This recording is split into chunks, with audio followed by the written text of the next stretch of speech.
What do you think is one thing that people misunderstand about activists, revolutionaries, community organizers? One thing that they misunderstand or don't get right about us.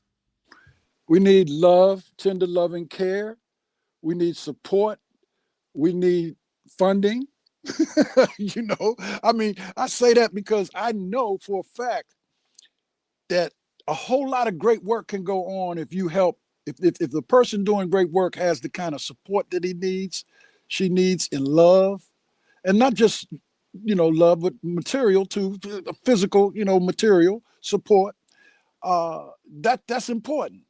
So I think all major revolutionaries need a good working cadre around them. They need somebody that they can trust.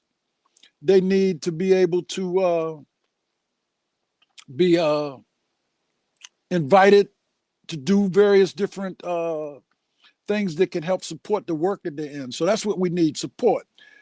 You know, I think a lot of brothers and sisters don't do the revolutionary work because of the lack of getting the kind of love, the kind of attention, the kind of credibility, and the kind of finances. I think we would have a whole lot more of brothers and sisters that would do the work because most of it's done around not getting paid to do certain things, to being able to sacrifice and being able to do it without looking for pay.